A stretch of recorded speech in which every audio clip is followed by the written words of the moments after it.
Good evening, folks. We're going to be streaming. I'm going to take you to the New Hampshire Peace Action, Peace and Justice Conversations, China and the Nuclear Arms Race. And we're going to get to that in just a minute. You're going to have to bear with me while we get the program, the show on the road here.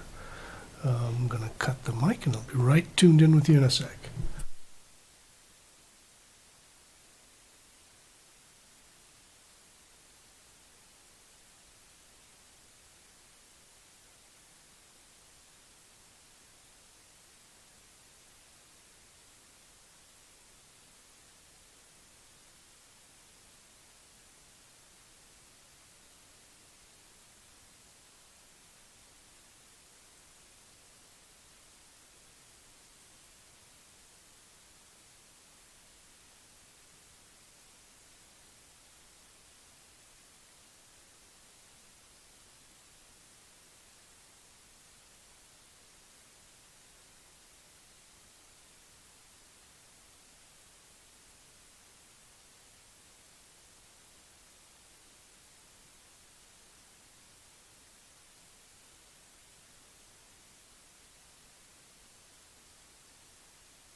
crisis with its very deep and complicated historic roots, and we have competing U.S.-Russian efforts to reinforce their power and influence across Europe.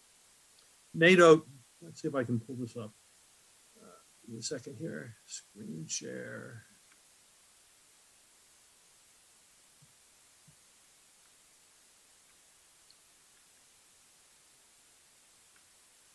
Pull this up here.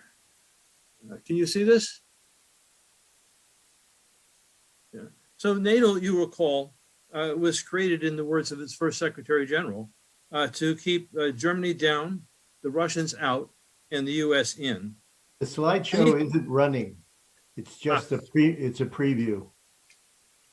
You know what? I'm just going to make it easy here and get out of the screen share because it'll just be going in too many directions. So I apologize for that.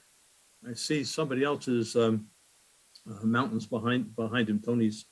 In any event, I need to stress that Biden's foreign policy priority is not Russia and Europe, but containing China and consolidating U.S. Indo-Pacific hegemony for the 21st century. That region being the world's most dynamic, economically dynamic and vital region. Skip over that a little bit. It's also important to recognize that a hidden danger in these Cold Wars, and Will was sort of implying it early on. The intense and dangerous competition prevents meaningful and essential cooperation needed to contain and reverse the climate emergency. Common security diplomacy is urgently needed, not only to prevent catastrophic wars, but also to save humankind from the oncoming climate disaster, which has already begun. If we turn our attention eastward today, we face what has been described as a Cuban Missile Crisis in slow motion. The Biden administration is again warning that a Russian invasion of Ukraine is imminent. He has dispatched nuclear-capable B-52 bombers to Britain. He has urged all Americans to leave Ukraine. He has encouraged the halting of all commercial air flights in and out of Ukraine. And he's also encouraged the evacuation of all NATO diplomatic staffs from their embassies. We're told that a Russian invasion of Ukraine could come at any time. We're told that by Biden, but also by the media, which has served as a frictionless conveyor belt for President Biden's and Secretary Blinken's urgent warnings. At the same time, we have to hope that Vladimir Putin is honest in saying that he doesn't intend to invade Ukraine. Difficult to trust such a guy. Earlier today, though, and I should say I've been involved, I don't quite know how it happened, but I've ended up in a track 2 series of discussions, which is to say people who are former policymakers, officials in the U.S., Russian, and European governments, and senior advisors, as well as think tank people. And it's been a lot to learn today. Earlier today, I received from a high-placed Russian interlocutor saying, and I'll quote, "It seems that the U.S. strategy is now of Paul Revere. It's being applied when you shout something and become a hero. It's obviously many people think this is a win-win strategy. If Russia does not invade, then it's due to their shouting. If it does, then all the way they were right. But I think that in actual life, this strategy may backfire. Russia needs just to do nothing to reveal the hollowness of the whole hysteria." He went on to write that in a couple of weeks, most Russian troops will have left Belarusia, according to the schedule. On the Russian territory, Russia will continue to move troops as it thinks proper. So what's next? Will it be possible to convince the world about the imminent Russian invasion for months? Soon it should become so ridiculous that any further rescheduling of the invasion will lose any credibility. That said, and not unlike an op-ed written by former U.S. Ambassador Huntsman, former Secretary of Energy Moniz, and former Senator Nunn, there is a chance that an unintended incident or miscalculation could trigger an all-out war that could escalate to a full-blown U.S.-NATO-Russia war, something which must be prevented by urgent and engaged diplomacy. I'm frankly not sure what to think about what my interlocutor wrote, but he also raised the concern about the voluntary battalions in Ukraine, former right-wing militias that were integrated into the Ukrainian army. He says that they could spark a war by invading the Donbass region in eastern Ukraine in their effort to reunify Ukraine. At the same time, in Moscow, two members of the European Parliament have introduced legislation to fully annex Donbass into Russia. And as is in the case of the Georgian-Russian war in 2008, it would take months, if not longer, to learn who on a Friday night in some remote region along the Ukraine-Russian border actually fired the shots that triggered a war. Even if war is avoided, increased Russian, NATO, and Ukrainian military deployments will still remain essentially and dangerously in place for months longer, serving as leverage for negotiations over Ukraine's future, its relations to Russia, and for a revised and stable Euro-Atlantic security architecture. And of course, while they remain in place, so too does the danger. Let me review the causes of the current crisis. This has been a totally unnecessary crisis, fueled in large measure by U.S. insistence on maintaining NATO's open door policy, when the reality is that there's no way that France or Germany will agree to Ukraine joining NATO. Resolution of the crisis could have been achieved weeks ago had Biden and Blinken made the obvious face-saving concession, signaling a willingness to accept a moratorium on new NATO memberships, one that could maybe go for 15 years and be extended beyond that. They could have raised the possibility of building on the 2014 Minsk agreements by stating the goal of creating a neutral and federated Ukrainian state. And recognizing the fears that NATO's expansion and conventional and high-tech military superiority have engendered in Moscow, they could have indicated a willingness to revisit the common security commitments of the early 1990s in order to establish an enduring European security framework. Instead, U.S. insistence on maintaining the possibility of Ukraine and Georgia joining NATO has exacerbated a multi-dimensional crisis.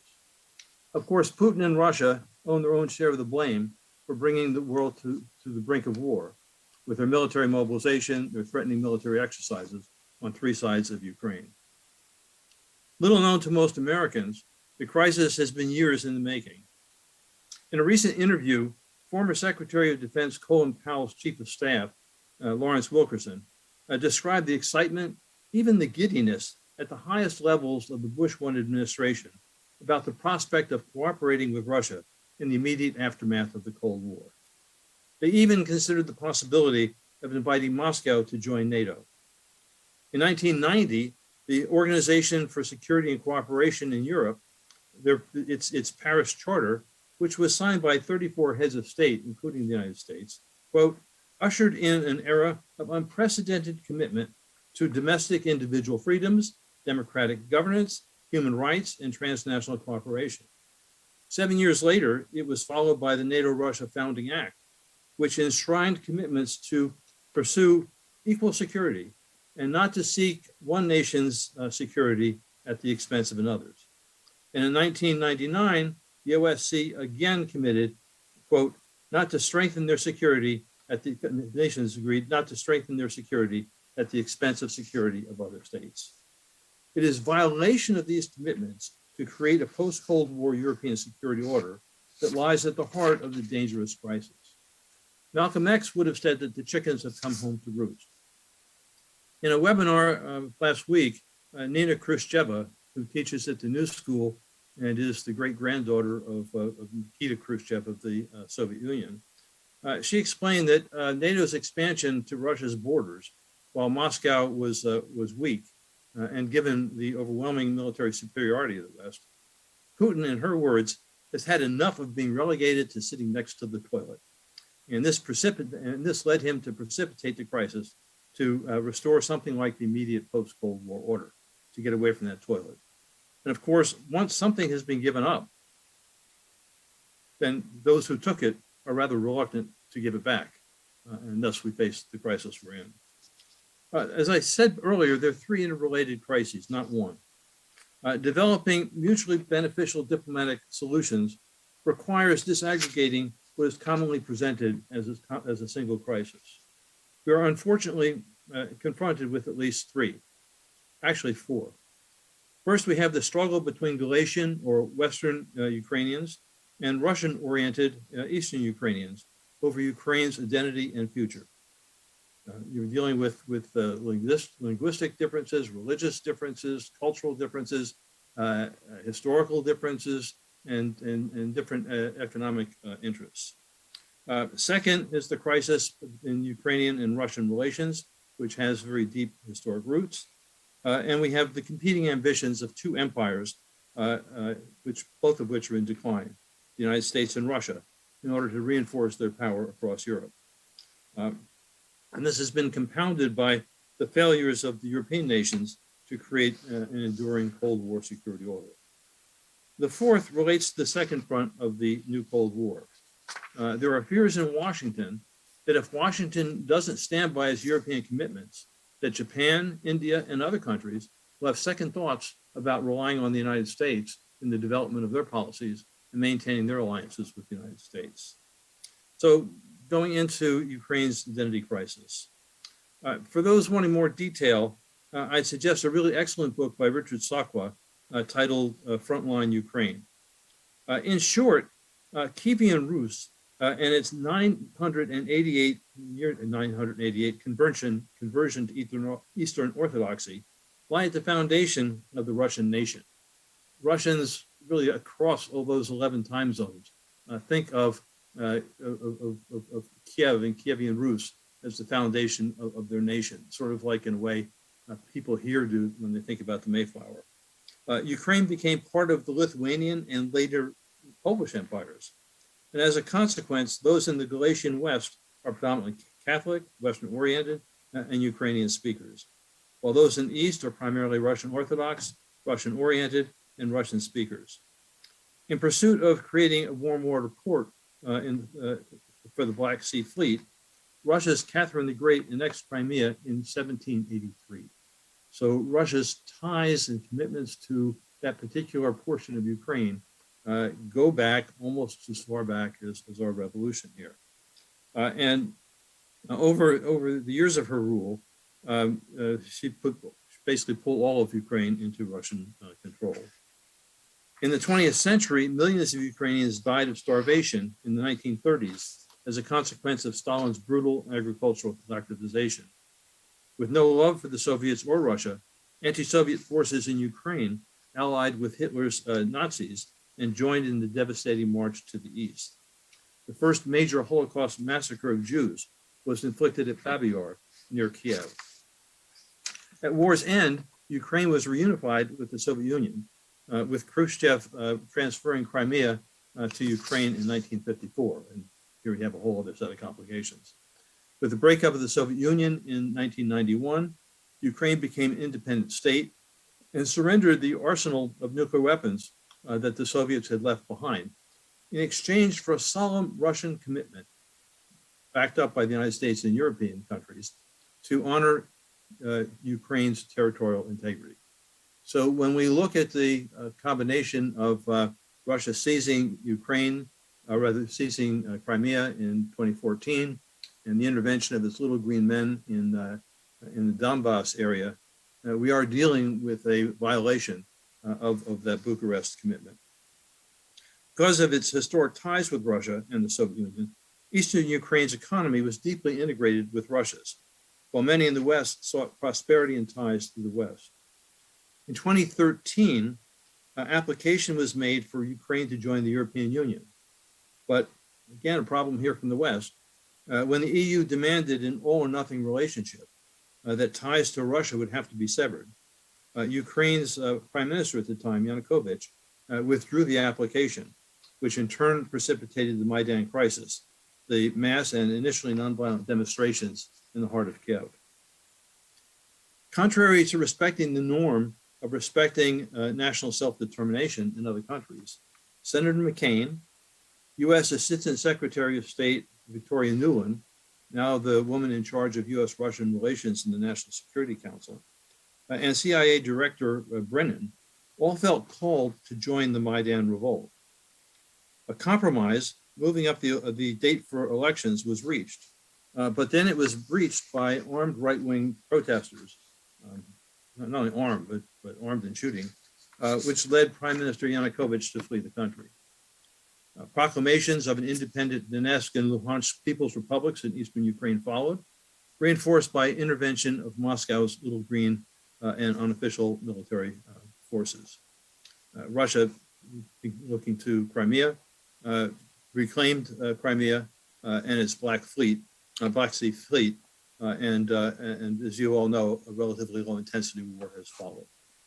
And looking at Russia and Ukraine, as I've said, Kiev has been central to the creation of the Russian nation and Russian consciousness a millennium ago. Eastern Ukraine remained an integral element of Russian and Soviet empires for centuries, while Galicia was ruled by Poland, Lithuania, and Austria from the 13th century to the end of World War I, long time. So the ties and the aspirations in Western Ukraine are very much for the West. And this history was reinforced by Russia's self-appointed responsibility to defend Europe's Slavs, European Slavs, a powerful current in Russian culture. When I took my first class in Russian history, one of the first things we learned about was Slavophiles, and had to learn about that relationship. Most Russians believe that Crimea and Eastern Ukraine are inherently Russian, and more than a few extend Russian claims as far west as Kiev itself. Most Ukrainians and much of the world don't share this perspective. There's a long history of Ukrainian resistance to Russian dominance and rule. Respect for the Ukrainian territorial integrity promised in 1994 it was an unambiguous pillar in international law, which was violated by the Russians. And just to say that just as northern armies in the U.S. Believed they had the constitutional right to defeat Southern secessionists backed by England in the 1860s, Ukraine's government and many of its people believe they have the right to repress secessionist efforts, and they in turn have been backed by other countries. Then let's look to the United States and NATO with Russia. Since the end of the U.S.-Soviet alliance that defeated Hitler, the U.S. and Russian empires have competed for control and influence over much of Europe. With the division of Europe at Yalta in 1945, and as a result of the U.S. imposed unification of West Germany, Russia transformed Eastern Europe into a harshly ruled set of satellite nations that served as a buffer, a guarantee against future invasions from the West. And we need to bear in mind that deep in Russian consciousness are the fears of invasion from the West, first by Napoleon, then by the Kaiser, then by Hitler, which took tens of millions of lives. A bit of an anecdote here. A couple of years ago, just before the pandemic, I toured a couple of Russian dissidents. They stayed in my home. And on the morning of March the 9th, when they came down for breakfast, they greeted one another with high fives. Because for them, it was the end of the Great Patriotic War, the Russian defeat of the Nazis. So when we hear and think about Russian fears of invasion from the West, we need to understand it's not just Putin's propaganda; it's deeply held in the Russian mind. Coming back to where we are here. Russia had this this buffer until 1991, the collapse of the Soviet Empire, this buffer state, which in part it may want to reconstitute now, is not entirely unlike the Monroe Doctrine, which the United States has said, the whole of the Americas are for us to dominate, no other country should intervene. And we've overthrown governments and gone to war numerous times to maintain it. So while not approving of what Russia is doing, it's just we need to appreciate that great powers do very nasty things, and we need to find ways to struggle for justice within it. For its part, the U.S. launched back in the 1940s the Marshall Plan to ensure political as well as economic stability in Western Europe, and with the creation of NATO, the U.S.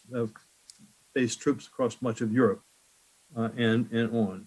In that period, Berlin was the flashpoint of the Cold War, the most dangerous place, really. And now we face both Ukraine and Taiwan. as the most critical flashpoints in the 21st century. Skipping over some things here. Yeah, so just to say that the agreements and commitments made in the early 1990s were shattered by President Clinton and then Bush the Lesser. The German reunification treaty, which had been negotiated on the condition that no NATO forces would move into East Germany. And in the process of those negotiations, commitments were made that NATO itself would not move closer to a centimeter closer to Russia. But the only thing that went into writing was that NATO forces wouldn't move into East Germany. And Russians to this day are more than a little bit upset that Gorbachev didn't get those broader commitments in writing. So maybe jumping on a little bit here. Yeah, and just to say that it's worth noting that George Kennan, the author of the U.S. Cold War Containment Doctrine, and Fiona Hill, who we know from the Russiagate hearings, each warned that expanding NATO to Russia's border would trigger a new Cold War. And in the decades that followed, the NATO alliance has reached Russia, with U.S. and German troops now based and conducting military exercises along Russia's borders. So while not approving what Putin has been doing, I think we need to understand the role of our government in creating this crisis and the need to address those mistakes by our government to come through this. Then to say a little bit about Putin and Russia's response. Putin's identity and Russia's identity and great power status have put Moscow on the defensive. The Paris Charter and the Russia-NATO Founding Act, those guarantees are in shambles. Moscow was embarrassed at having been unable to defend Slavic Serbia when NATO dismembered Yugoslavia. And there is a pro-Western government in Kiev. And NATO signaled the possible future Ukrainian and Georgian membership, while NATO forces conduct their exercises along its border. And US and Russian air and naval forces press against Russia across the Baltic and Black Seas. Having been relegated to that toilet and having rebuilt Russia's military and economic resources, it's no surprise that at a time when Putin feels that his power and Russian power are as strong as they're going to be, that he's trying to use this opportunity to transform the security environment. I guess that's one way of saying it. First, he challenged the United States and its declining Middle East hegemony by intervening on behalf of Syria's Assad dictatorship. The Russian Navy and Air Force are engaged in provocative confrontations with Western warships and warplanes over the Baltic and Black Seas. Russia's functional alliance with China has been deepened, and Putin has now challenged the US and NATO, and certainly Ukraine, by surrounding that country with troops that are arguably in a position to conquer all or part of it. Putin and his government have a powerful hand, but not a sure one. And as a number of people I've been working with have argued, Putin may have no intention of invading Ukraine. His military mobilization and implied threats may well be a desperate gambit, while he has some power, to force renewed negotiations over Europe's security order against the Western, that the West has refused to engage in recent years. But as we said in the beginning, accidents and miscalculations happen. A war over Ukraine could have severe consequences for the Russian economy and thus Putin's hold on power. Russia would face debilitating consequences of the drawn-out Ukrainian resistance. I mean, think in terms of Afghanistan and the Russian forces having to withdraw from Afghanistan and its role in helping to bring down the Soviet Union. And it faces the possibility of even further isolation. The Ukraine crisis has already led Finland and Sweden to move much closer to NATO, and 8 new military bases are being built in Norway. I should also mention another nuclear dimension to the crisis. In their op-ed last week, Huntsman, Moniz, and Nunn termed the current confrontation a slow-motion Cuban Missile Crisis.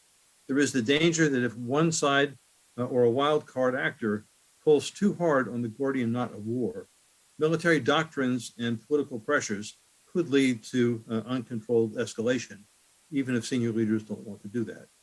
Think here in terms of what happened in 1914 after the Sarajevo gunshots. It's worth noting that in early January, Alexei Gromyko of the Russian Academy of Sciences advised our Peace and Planet Conference that the nuclear danger could, quote, get worse before it may get better.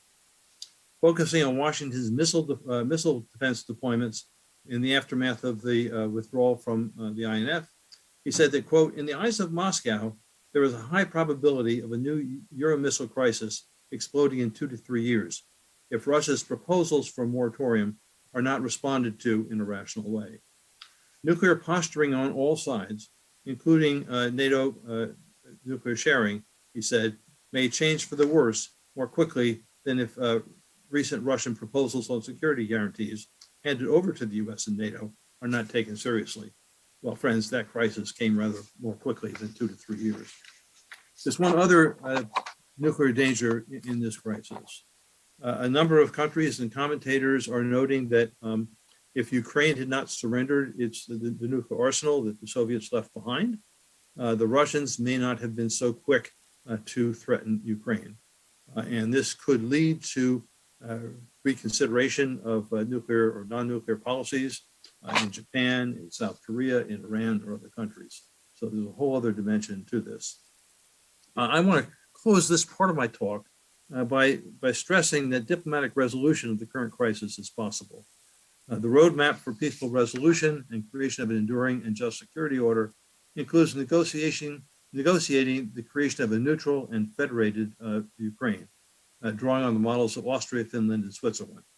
That would allow for religious, cultural, linguistic, and some political autonomy, even democracy.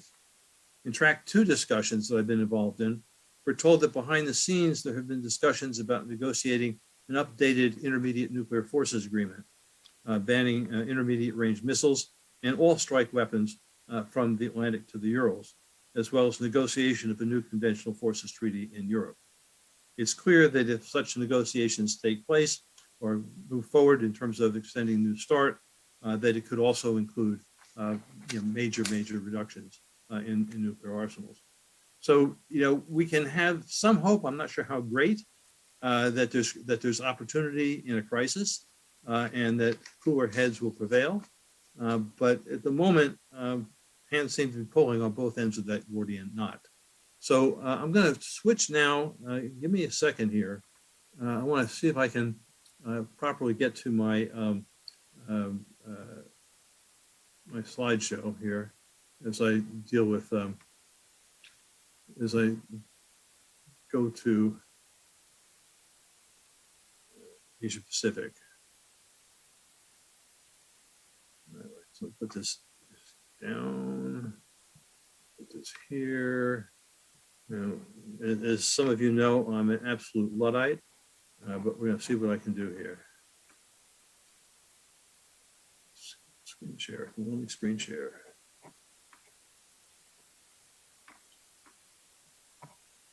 Can we see this? Can we see the slides? Okay, so I'm going to walk through this. I'll walk through this kind of independent of my outline. The Biden administration. The slides aren't correct. You need to go into show mode and show the presentation. Oh. Yeah, yeah, Joseph, if you can go up to slide Top left corner, click on from beginning. I don't want to go from the beginning because I want to go from where I am now. Let me see if I can do that. That should be an option. From current slide, which would be the second one. Yeah, okay, we'll do it from current slide. Okay? There you Can go. see it now? Okay, sweet. So, going all the way back, we need to remember, it's interesting, in the Indo-Pacific strategy that was just released, we have this wonderful history of the benign engagement of the United States with Asia Pacific and China, going back a couple hundred years. It sort of jumps over the conquest of the Philippines, Guam, and Hawaii in order to do that, or even our forces going into China at the time of the oh, come on, Joe, the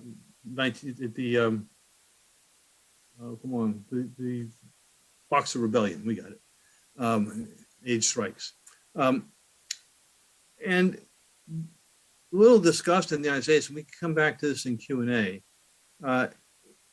The Second World War in the Pacific Theater was actually a battle between contending empires, between the United States empire, Japan's desire to take the whole melon and replace the United States empire, and Britain.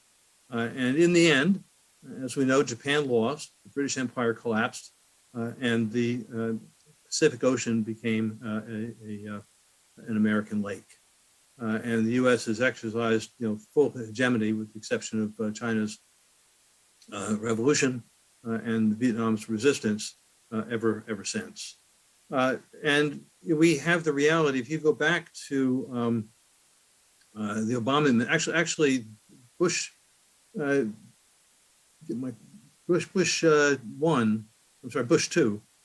Bush 2 wanted to make reinforcing U.S. hegemony in Asia Pacific its priority. But that plan was interrupted by 9/11. And then you had the curious reality of the United States and China collaborating in anti-terrorist policies. Then you have Clinton administration, and you have the development of the pivot to Asia Pacific.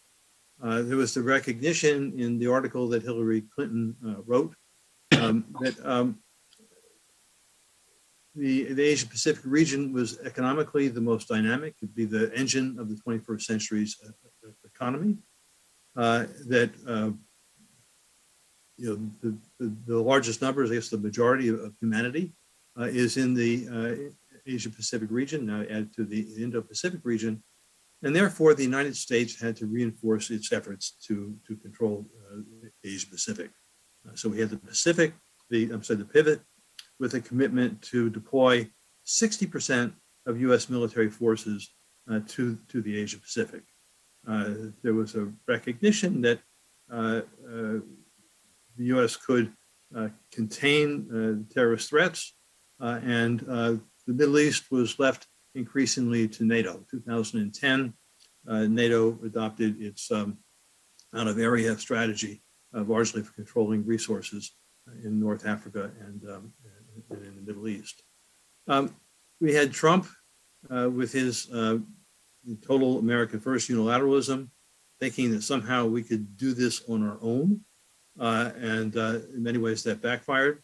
But with Biden, we had this commitment to alliances, the reinforcement of alliances.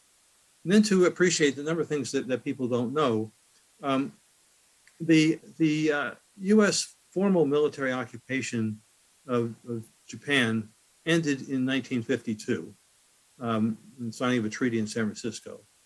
But at that time, the United States secretly required Japan to sign on to a U.S.-Japan military mutual defense treaty. And that treaty has been sort of the foundation, the central spoke of, or the central hub rather, of U.S. Military domination in Asia Pacific since 1952.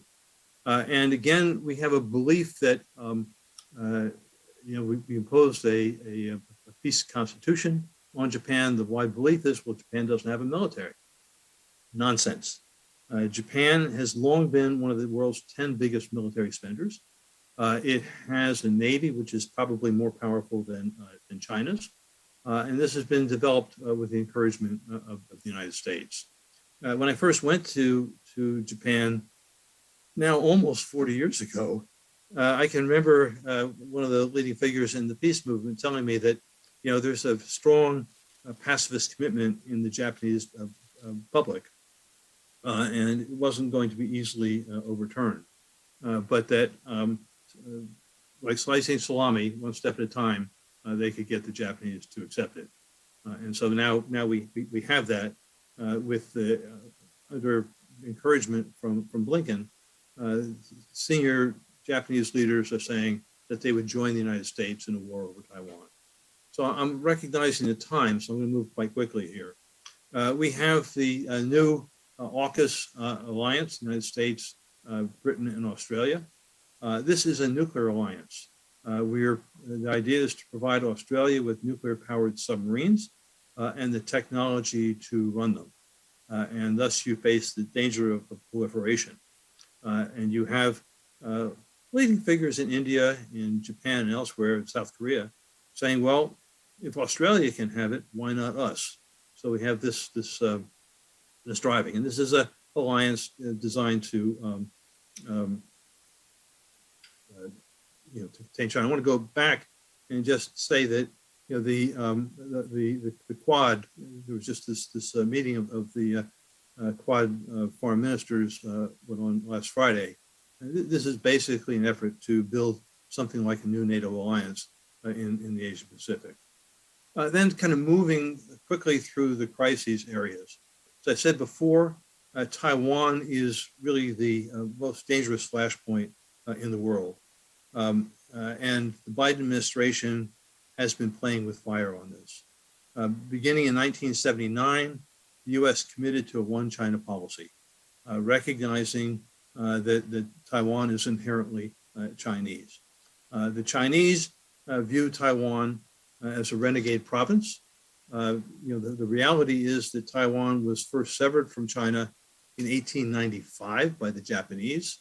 It was apart from China to 1945, when the Japanese left, and then with the Civil War, Chiang Kai-shek's forces came, and it's been under basically U.S. protectorate since then. The red line is that if the Taiwanese leadership takes irrevocable steps toward becoming an independent country, China will then intervene militarily. And what we've had in the Biden administration is fairly consistent undermining of the one China policy, even though the new Indo-Pacific policy says we're going to respect it. So we invited the quasi-ambassador from Taiwan to the U.S. to go to the inauguration. We've had senior government figures meet with senior government figures in Taiwan. We've had increased arms sales, and legislation I'll mention as I close is looking to encourage further moves toward Taiwanese independence. And you have a complicated situation here where the majority of the government in Taiwan is oriented toward Taiwan, toward independence. And after more than 100 years of separation, and we can go into this a lot deeper later, you have rising generations of Taiwanese thinking of themselves more as Taiwanese than Chinese. The next big area of confrontation is in the South China Sea. You have the Chinese have declared this 9-dot line, basically claiming 80% of the South China Sea. On the one hand, there's tremendous amount of mineral riches there, but more importantly, oil from the Middle East and 40% of the world's trade essentially moves through the Malacca Strait at the south end of Malaysia and then across the South China Sea. So the oil and fossil fuels that fuel the Chinese, South Korean, and Japanese economies has to move across this. So this is really the jugular vein of the global economy in the 21st century. It is the geostrategic center of the struggle for world power. United States, and you've got competing claimants. So the Chinese have claimed it, but portions also claimed by Vietnam, by the Philippines, Malaysia, Brunei, and Malaysia. So you've had armed clashes, and you have massive military buildups. Chinese U.S. Seventh Fleet totally dominates this area to this day, but the Chinese have built some bases on little islets and reefs, and there's a struggle for power. And with the Chinese developing their missile capabilities, they're increasingly in a position to inflict aerial denial and to control it. So this is a very tense area. You've got all kinds of military exercises taking place. This is a photograph that I caught from a seminar at Harvard. So you can easily see that an incident or accident here could spark an escalation to a very dangerous war. The third area of territorial tensions are between Japan and China. There's in the East China Sea, you really can't see it well here, but you can see the picture on the right. There are these uninhabited rocks, right, that lie between China and Japan. And when Japan and China reestablished diplomatic relations, it was agreed that the question of who had territorial control sovereignty over these rocks would be put on the shelf. Some years ago, an extreme right-wing Japanese politician took the question off the shelf. He tried to move to buy them. The Japanese government then moved to calm the situation by buying them themselves from the people who claim to own it. And since then, you've had very intense military operations to basically shows of force on each side, which again could all too easily lead to escalation and war.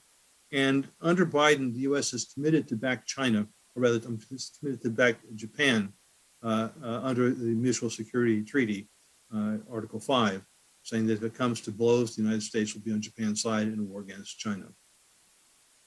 So I'm going to close here. There's lots of things that can be done, right? I mean, there's all kinds of common security agreements, joint development of resources, negotiating code of conduct for the South China Sea, encouraging Taiwanese, Chinese negotiations to kind of reinforce the status quo. But most urgently, where we can have some impact is with bills being considered in Congress. There are two bills which have now passed. In the Senate, it's the U.S. Innovation and Competition Act, and in the House, it's called COMPETE. The COMPETE bill is not quite as bad as what's called USICA, USICA. And so a number of organizations are urging people to be in contact with their members of Congress as these bills go into conference committee. And so what is it that they're encouraging? I mean, some of this legislation is just mind-bogglingly stupid, mind-bogglingly confrontational. Michael Clare, who's read all 2,000 pages of the Innovation and Competition Act, basically says it's the equivalent of NSC 68, which you'll recall was the document that consolidated and articulated the beginning of the Cold War, or the first Cold War.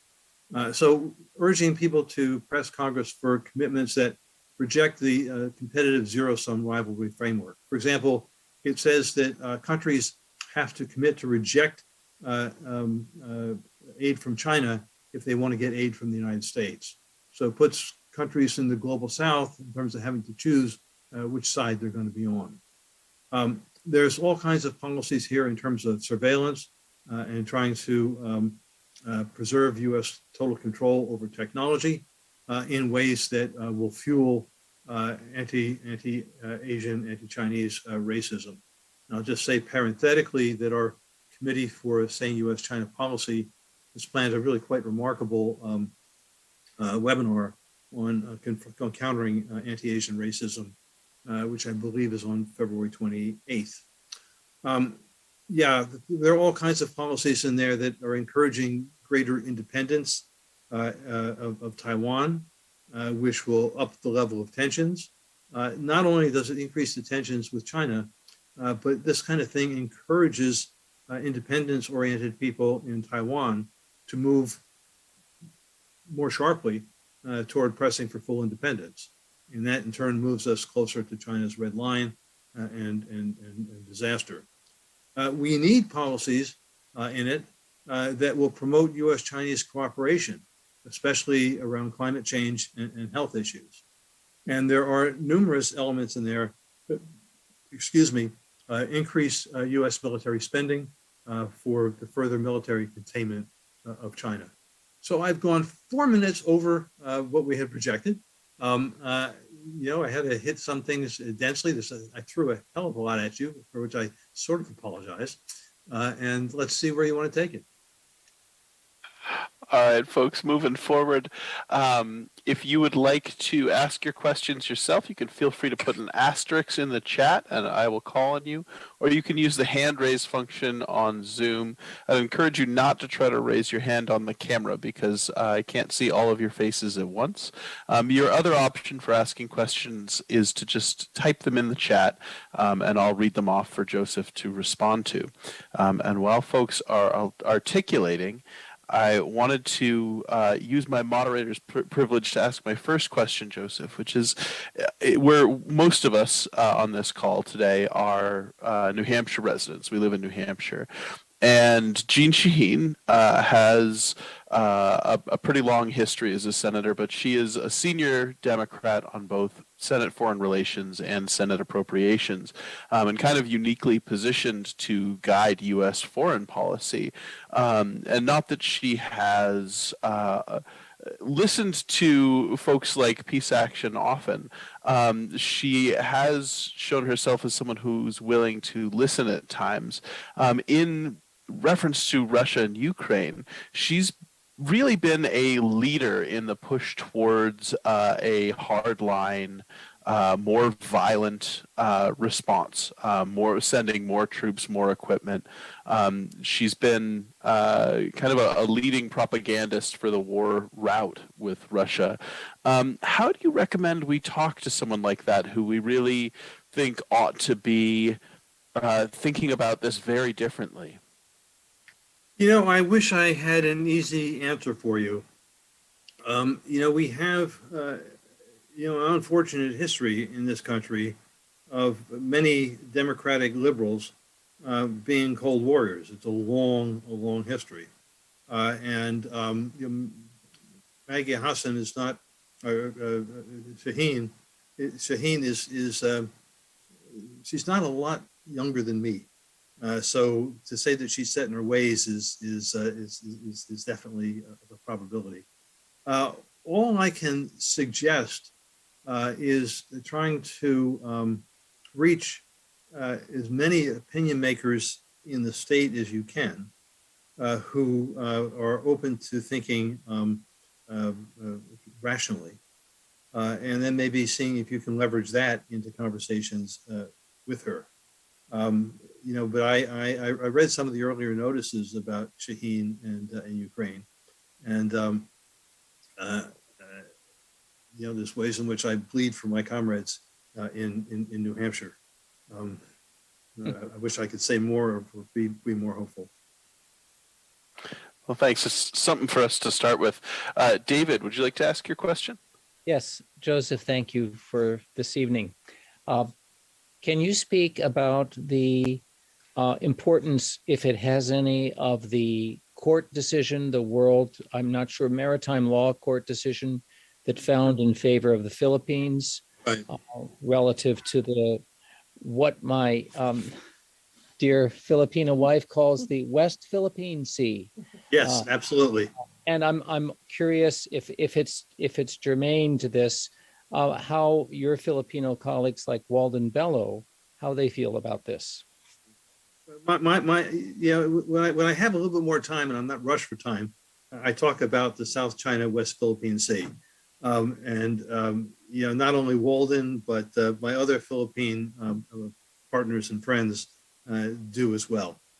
So for the benefit of others on this call, the Philippines took the question of the legality or illegality of China's 9-dash line to the UN Court for Arbitration, and China China opposed even a hearing on that.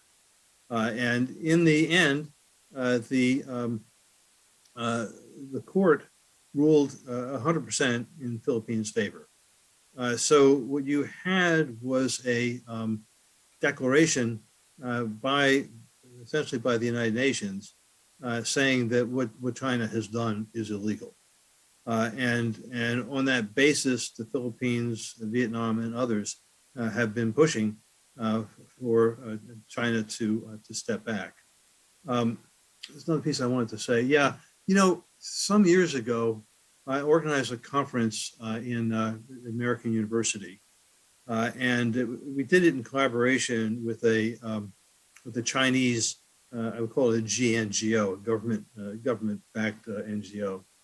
And in organizing the conference, I wanted to do a webinar, well, not a webinar, a workshop on what we call the South China Sea. And the Chinese did not want to do this. And I insisted on doing it.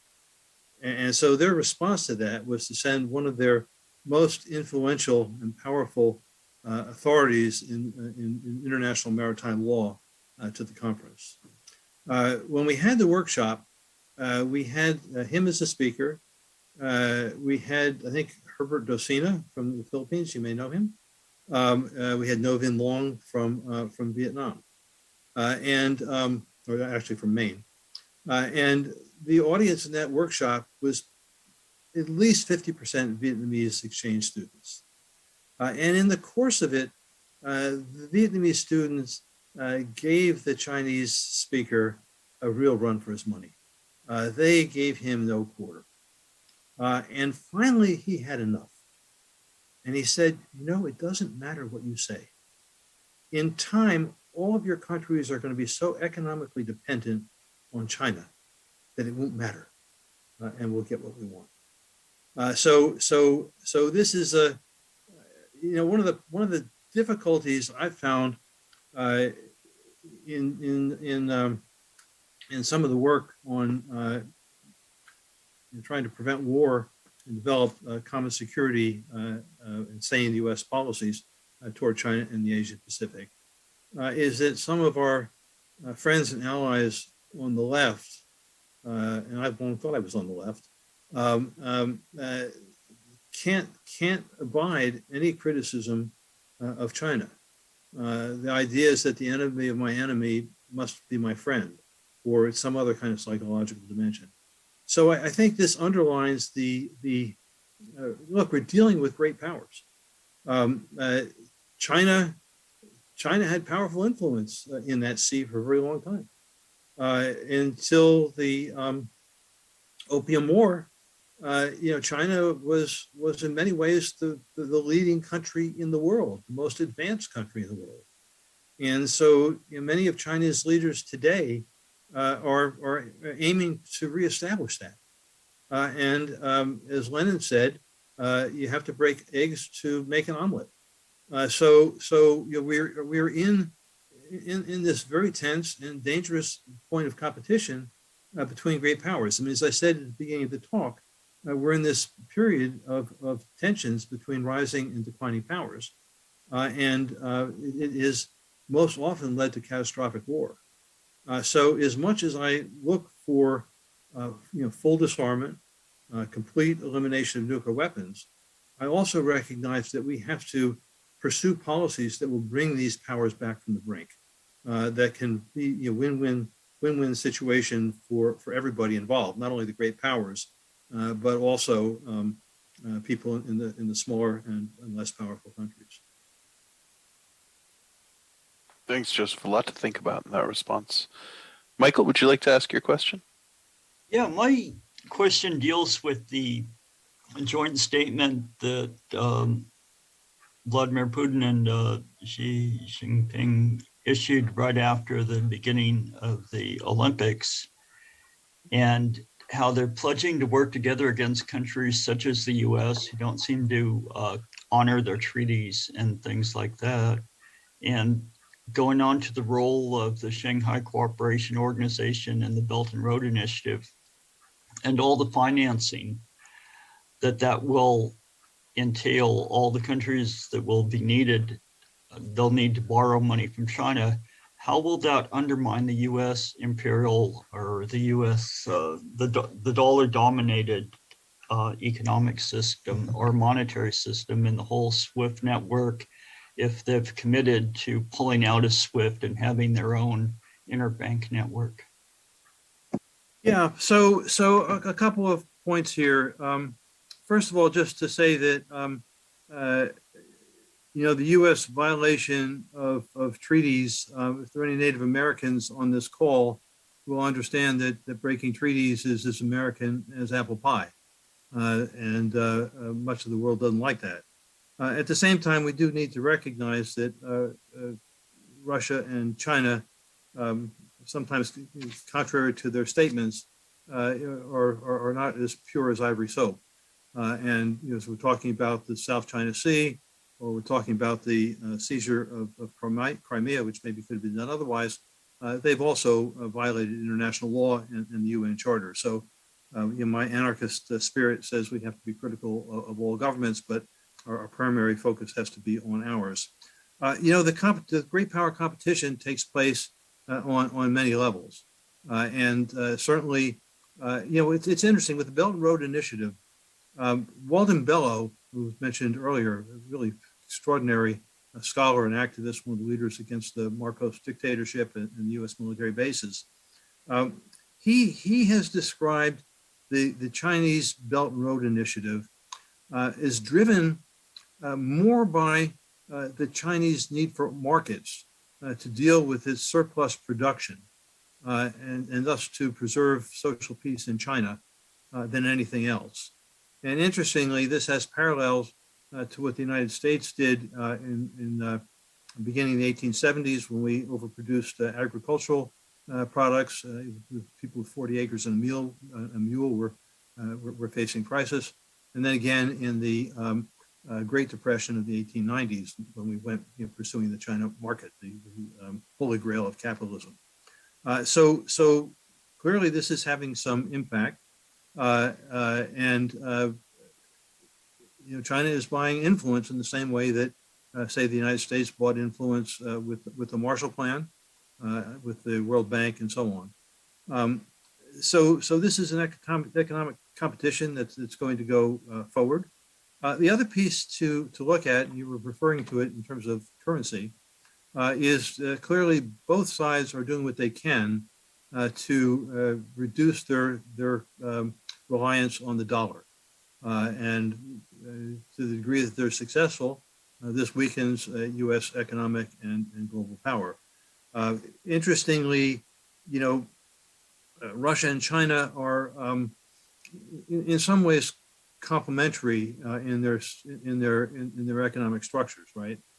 So China has this unbelievably dynamic economy that needs fossil fuels. China doesn't have a lot of fossil fuels. So they've been building pipelines to bring Russian oil and gas to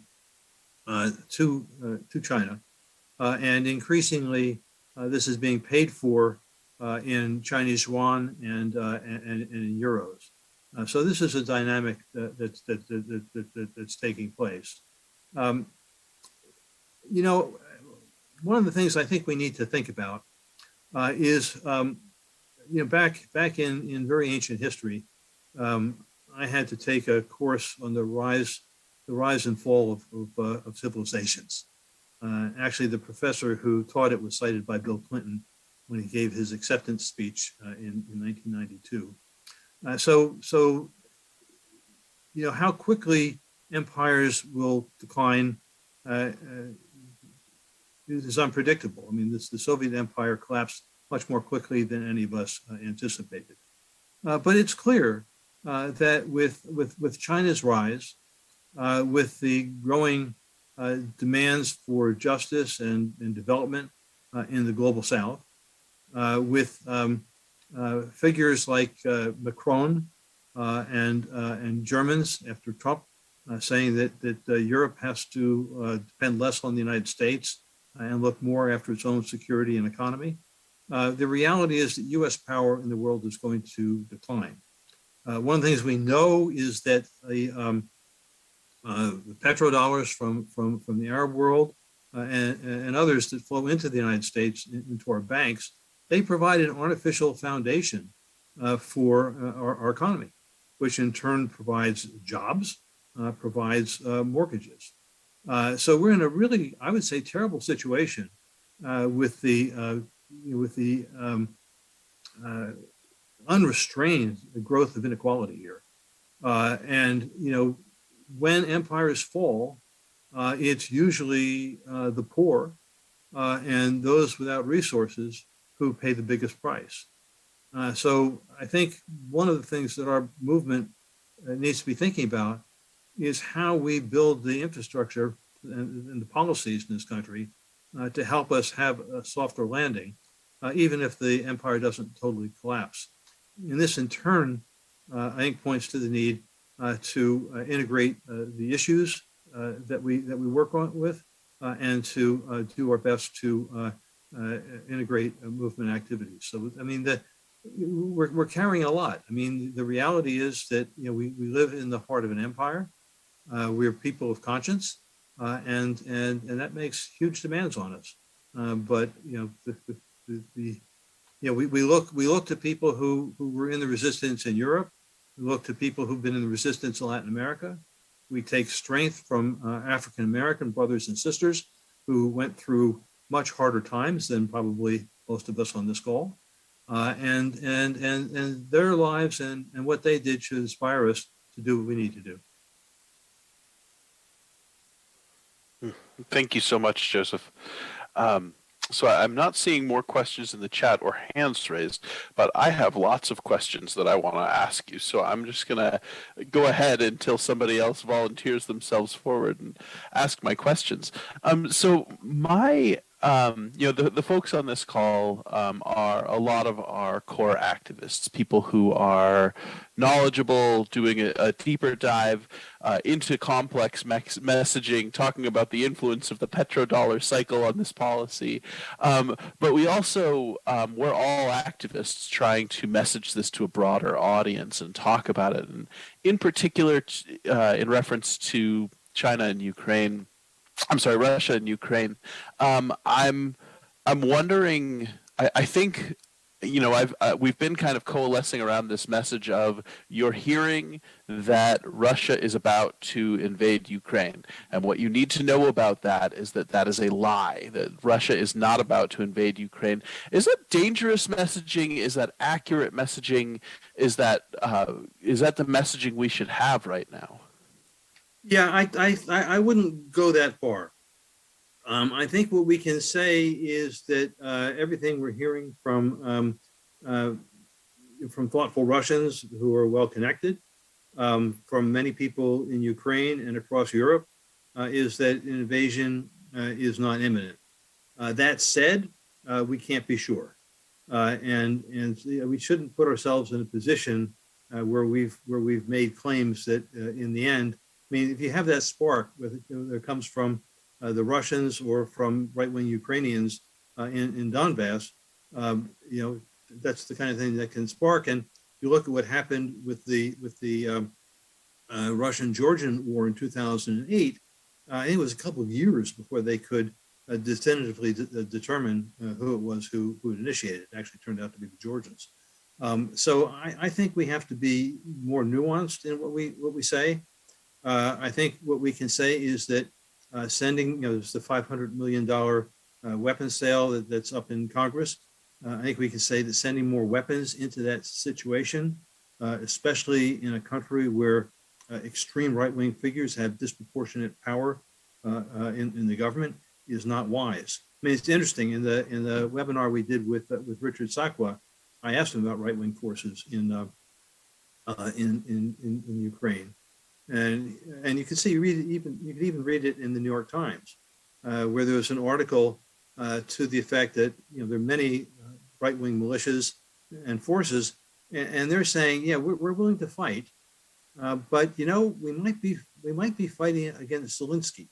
If he makes too many compromises with the Russians, we may be attacking the government.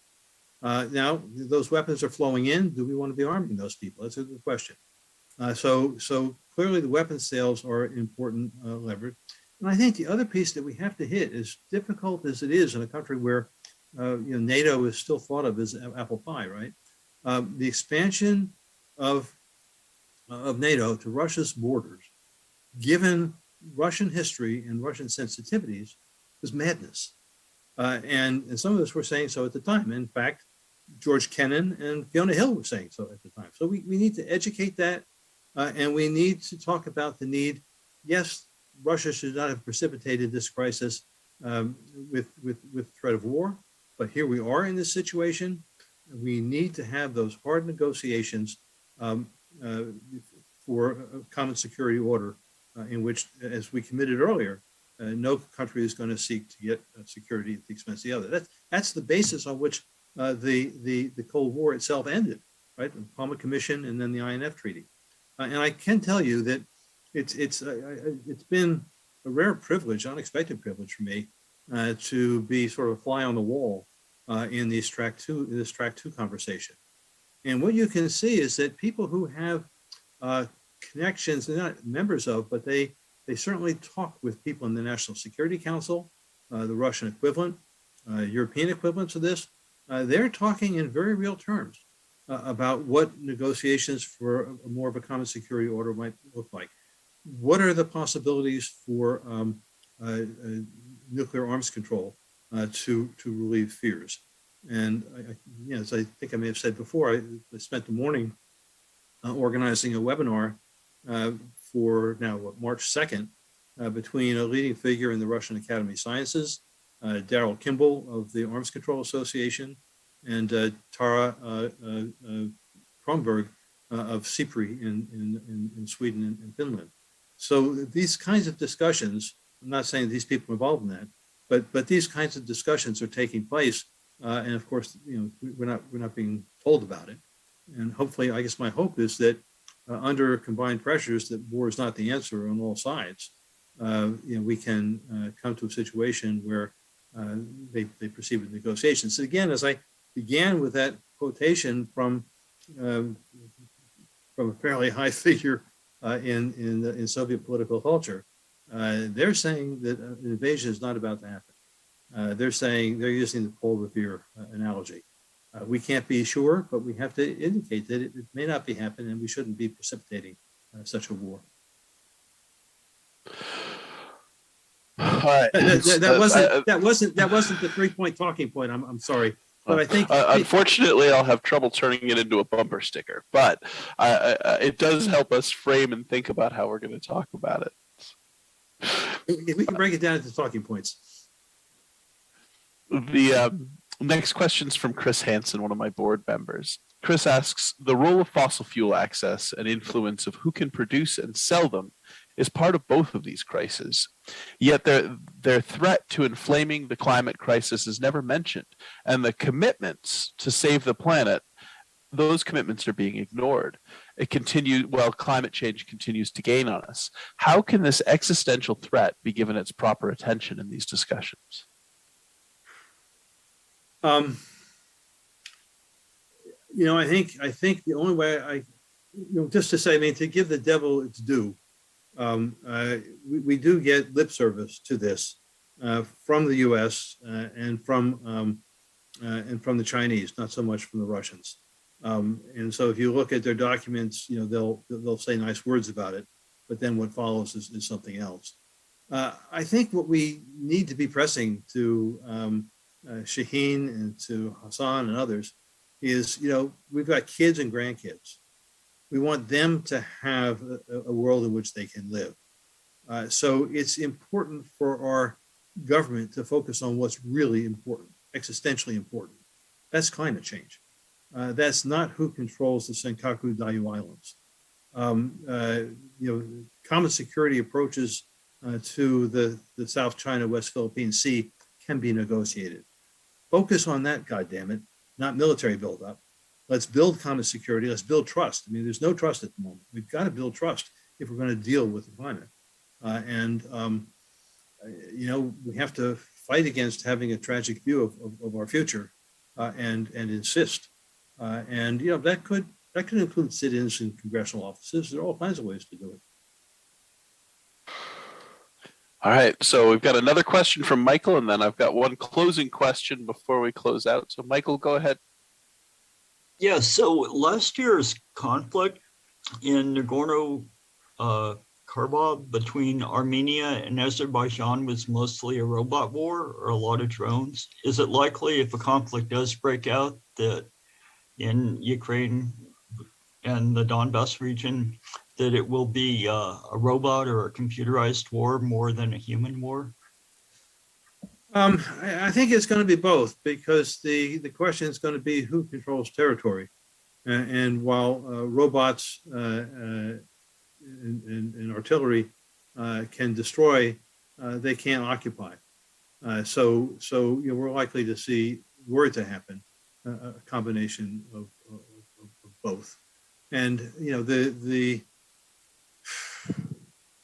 one of the reasons that the Russians may not invade is the anticipation of armed resistance, certainly in the from Western-oriented Ukrainians, and the Russians are going to have to consider whether they want or can prevent a replay of Russia in Afghanistan. So they can destroy, but can they really control it? And the same thing applies to Taiwan. The reality is that China can destroy Taiwan, but how then to really rule it when there be powerful resistance? Chinese seem to understand that if there's going to be reunification, they have to win Taiwanese hearts and minds, and so there's a kind of strategic patience, but also an impatience with Xi Jinping, wanting to make this part of his legacy, the reunification part of his legacy. All right, so our closing question is, this is from Arnie Alpert and Judy Elliott, and the closing question is references our conversation. Our next in the discussion series will be Michael Clare and Denise Duffield, and they're going to be talking about nuclear danger and back from the brink, and the crossroads of climate and the nuclear upgrades, military spending. Should be a really interesting talk. And so what questions should we ask them, and how should we help guide their discussion when they come on? I work very closely with Michael. He and I co-founded the Committee for Sane U.S China Policy. I have to say, his work ethic makes mine look like nothing. And he is so prolific and knowledgeable in so many different realms. He's really quite an extraordinary person. I think the questions you want to ask are questions that you were hitting me with. What then do we do? How do we build this consciousness? How do we try to change policy? Beyond that,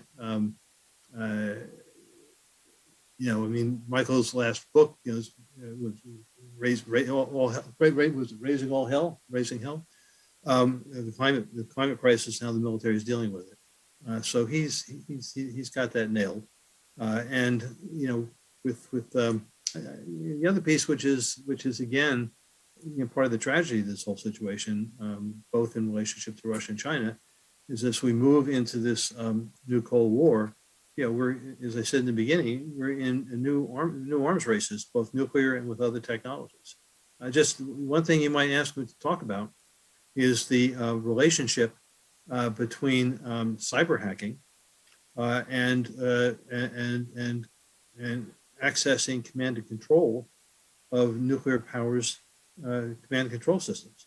Can you hack into and say disarm China's nuclear infrastructure and thereby make it vulnerable for a first strike, which when they fear that might be the case, they'll have to launch it, they'll have to take a preemptive attack, or they'll think that they have to.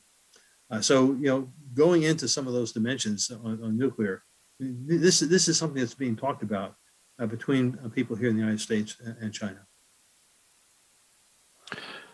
Well, Joseph, thank you so much. I feel a lot more qualified to go forward and do work on these issues. We've been focused on Middle East policy and nuclear weapons, and Pentagon spending for a long time, and I feel a lot more prepared to move forward doing work around Russia and Ukraine and also around China. I'm so grateful for the way you were able to present this information to us in a digestible way, and the wisdom with which you have advised us has always been a real boon to New Hampshire Peace Action and to the New England's whole peace movement nationally and globally, the peace movement as well. So I just want to say thank you from the bottom of my heart for coming on tonight and for extending and talking a little more. Do you have last thoughts before I jump into what our upcoming program is?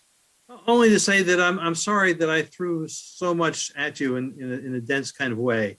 But yeah, I think just important to try to work to try to understand these things. I'll be glad to send a slightly corrected version of what I wrote in relationship to the Ukraine crisis to you for distribution to people who participated in this. And I can send links to some of my China-related articles for people who want to look at it in a more leisurely way. And Thank just you, to because appreciate, just to appreciate your having me. And I wish I could speak more directly to people here who are on the in the webinar who've been friends and people I've respected for many years, yourself included, obviously. Thank you, Joseph. I'd had comments in the chat, and so I was going to have to email you tomorrow requesting your notes so that I could send them out to folks. And I appreciate that you were planning on doing that anyway. So as I mentioned, 2 weeks from today, Michael Clare and Denise Duffield talking about nuclear danger and Back from the Brink. 2 weeks after that, March 14th, we will have some folks from Friends Forever talking about their trips to Northern Ireland and how peacemaking got done there. 2 weeks after that, Hassan Al-Tayyab from Friends Committee on National Legislation is going to talk to us about the largest current humanitarian crisis on Earth, which is the ongoing starvation, cholera epidemic, and blockade and Saudi-led offensive in Yemen. So stick with us. Come back every other week on Monday night, and we'll see you there. Thank you again, Joseph. Thank you. Bye-bye. Good night, everyone.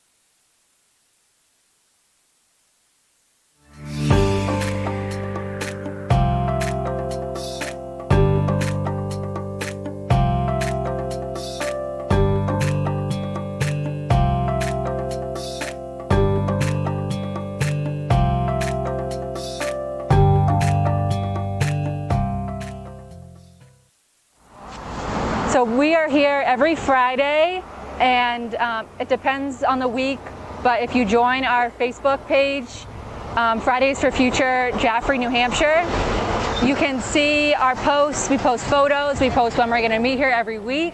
So come join us every Friday to strike for the climate and make this world a better place for everyone.